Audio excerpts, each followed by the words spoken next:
नमस्कार विद्यार्थी मित्रांनो, गांधर्व महाविद्यालय मुंबई अंतर्गत घेण्यात येणाऱ्या प्रवेशिका प्रथम गायन किंवा व्होकल या अभ्यासक्रमाला आपण सुरुवात करतो आहोत। तर अभ्यासक्रम सुरू करण्याआधी आपल्याला काही गोष्टींची प्राथमिक माहिती असणं आवश्यक आहे, म्हणून हा व्हिडिओ बनवत आहे। आता या प्रवेशिका प्रथम मध्ये आपल्याला काही व्याख्या बघायच्या आहेत, अभ्यासायच्या आहेत।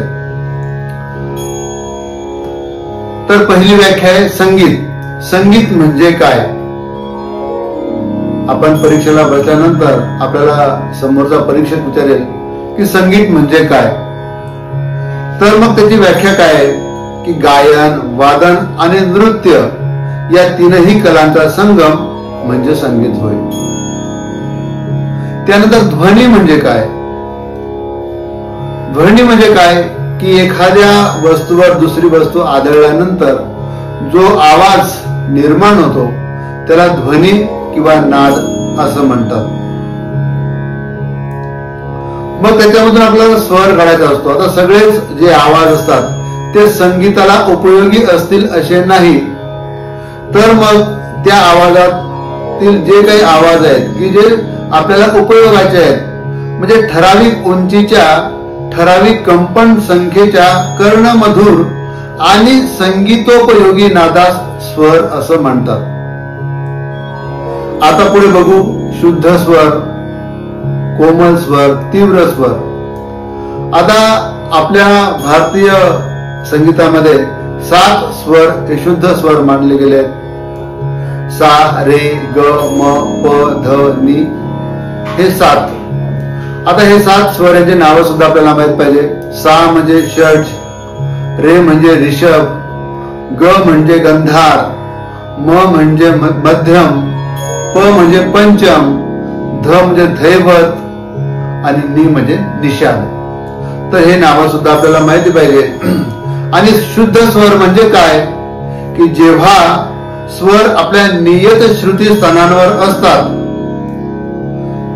तेव्हा त्यांना शुद्ध स्वर असे म्हणतात। असे एकूण 7 स्वर आहेत।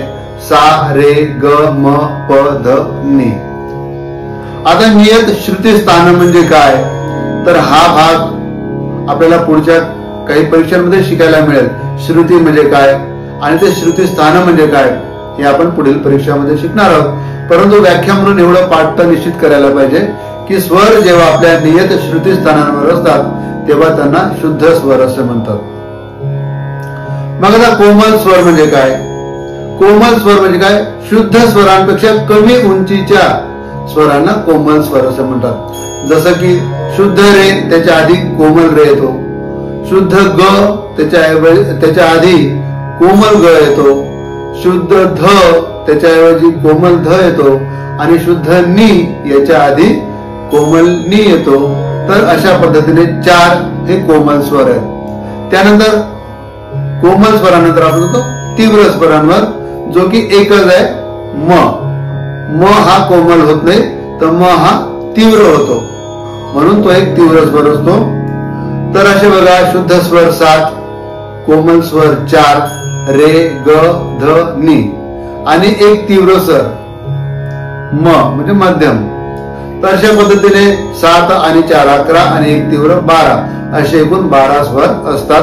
ते आपण टप्प्याटप्प्याने शिकत जाणार आहोत।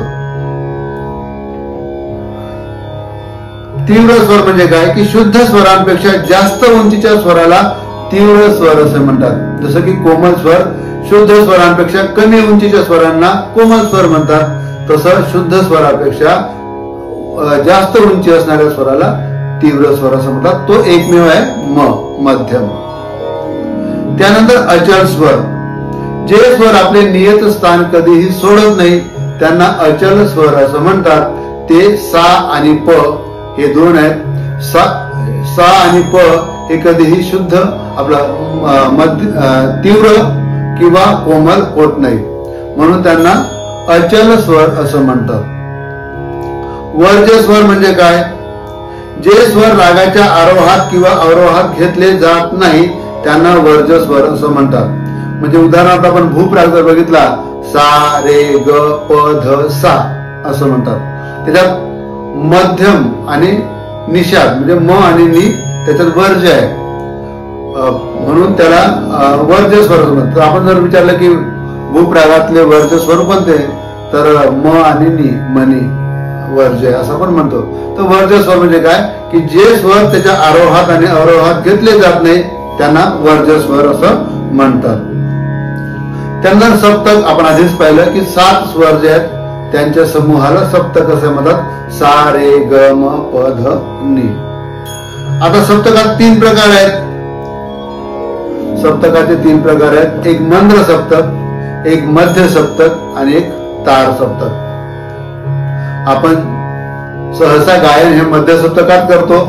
मग आवश्यकतेनुसार एखाद्या रागाची जी गरज असेल त्या गरजेनुसार आपण काही मंद्र सप्तकातले स्वरही घेतो आणि गरज पडल्यास तार सप्तकातही जातो.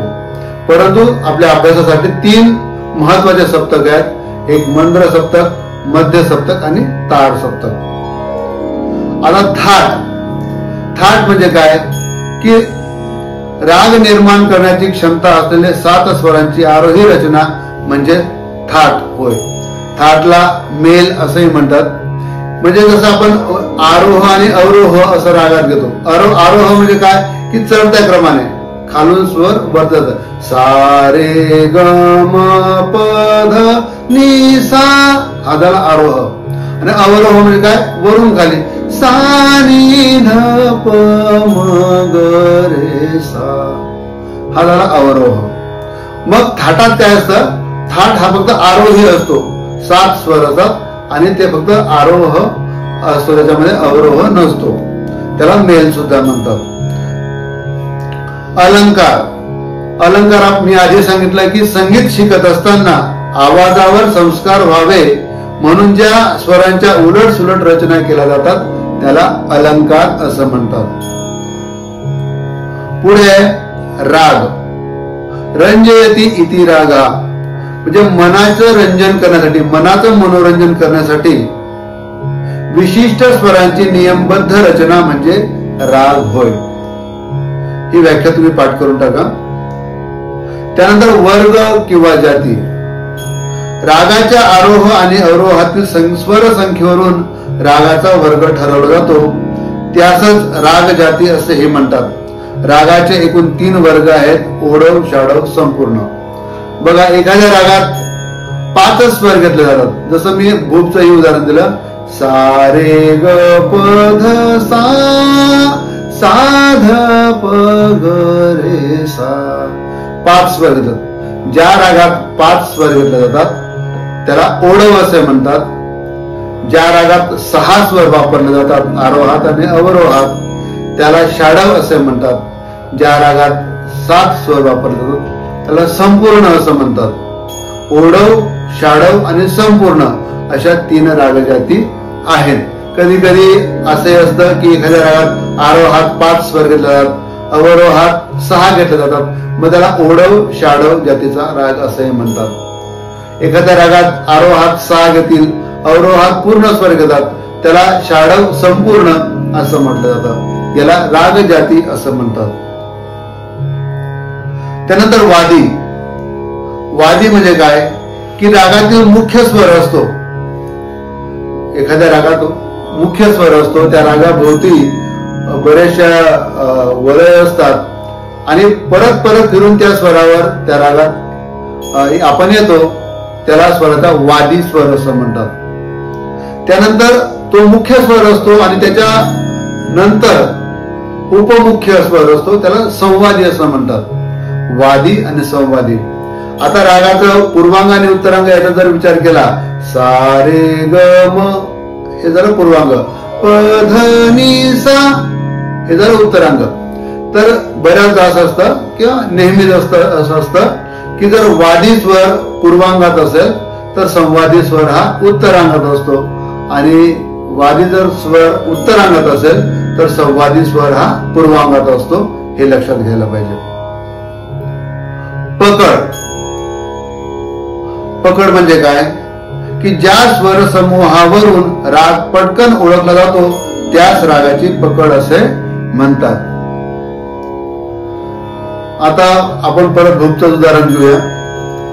म्हणजे एखादा स्वर समूह असतो त्याच्यावरून तो राग पटकन ओळखला जातो. जसं आपण भूपचं पकड म्हणू सा रे ग प ग रे ग रे प ग ग रे सा ग सा ही भूप रागाची पकड आहे. आता यमन रागाची पकड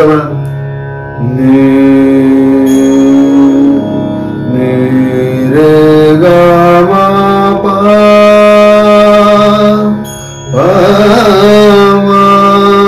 रे ग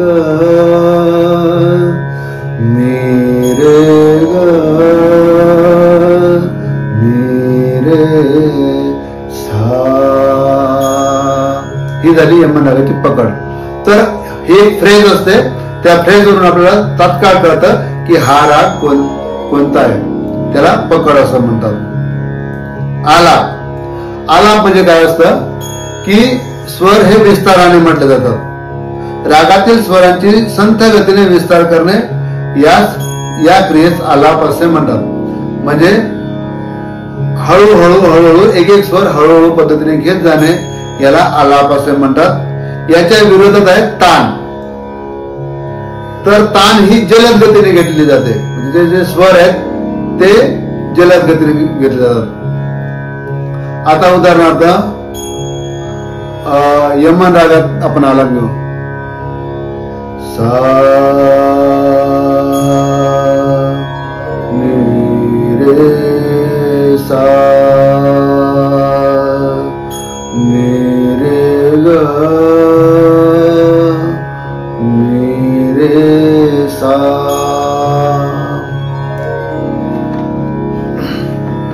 उदाहरणार्थ आपण घेऊया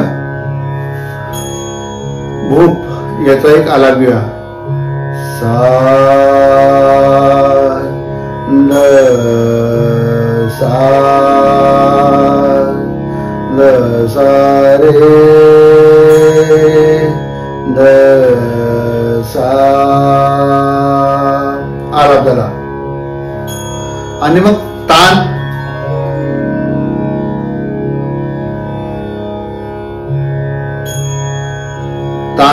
तान ही जलद गतीने घेतली जाते.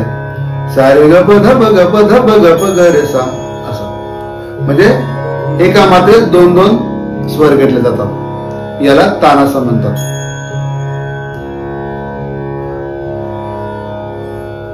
आता पुढे सरगम गीत.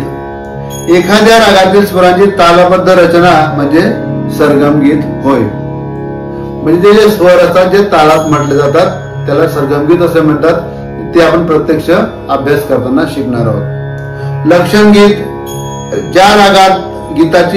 ज्या गीतात रागाची लक्षणे वादी संवादी वेळ प्रकृती हे सर्व सांगितलं जातं त्या गीताला लक्षण गीत. थोडक्यात काय की त्या रागाचं लक्षण ज्या गीतातून आपल्याला कळतं त्याला लक्षण गीत असे म्हणतात. त्यानंतर स्थायी. स्थायी म्हणजे काय एखादी बंदिश आहे. बंदिशचा जो मुखडा असतो त्याला स्थायी असं म्हणतात. आणि अंतरा तर त्याचा मुखडानंतर जो अंतरा असतो खालच्या वळचा त्याला अंतरा असं म्हणतात. बंदिशीच्या दुसऱ्या भागास अंतरा असं म्हणतात. बंदिशीच्या पहिल्या भागास स्थायी असं म्हणतात. लय दोन मात्रांमधील समान अंतरास लय असे म्हणतात. लयचे 3 प्रकार आहेत. विलंबित लय, मध्य लय आणि द्रुत लय. मात्रा संगीतात 1, 2, 3, 4 अशा अंकांना मात्रा म्हणतात. जसं आपण की म्हटलं की त्रितालाच्या मात्रा 16 आहेत. मग त्या 16 म्हणजे त्याचे 16 अंक आहेत. दादराच्या 6 मात्रा आहेत ते 6 अंक आहेत. केरवाच्या 8 मात्रा आहेत त्याचे 8 अंक आहेत. तर त्याचे अंक असं त्यांना मात्रा असं म्हणतात. ताल गायन वादन या क्रियांना ठराविक कालमर्यादेत मोजण्याच्या क्रियेला ताल असं म्हणतात. खंड तालाच्या विभागांना खंड असं म्हणतात. सम प्रत्येक तालाच्या पहिल्या मात्रेला सम असं म्हणतात. तर बघा, प्रत्येक तालाची जी पहिली मात्रा असते त्याला सम असं म्हणतात आणि ती जी सम आहे ती असं गुणाकाराच्या फुलेने दाखवतात. काल, ज्या विशिष्ट मात्रेला आपण टाळी न वाजता हात बाजूला घेतो त्याला काल असं म्हणतात आणि तो शून्य या अंकाने दाखवतात. उदाहरणार्थ आता मी तुम्हाला त्रिताल करून दाखवतो. सम बघा, 1 2 3 4 5 6 7 8 9 10 11 12 13 14 15 16. बघा, पहिल्या मात्रेला सम होती, 9व्या मात्रेला हात बाजूला गेला, काल होता. परत एकदा बघूया. 1 2 3 4 5 6 7 8 9 10 11 12 13 14 15 16. अशा पद्धतीने या 16 मात्रा आणि परत एक ला स्टॉप होतो.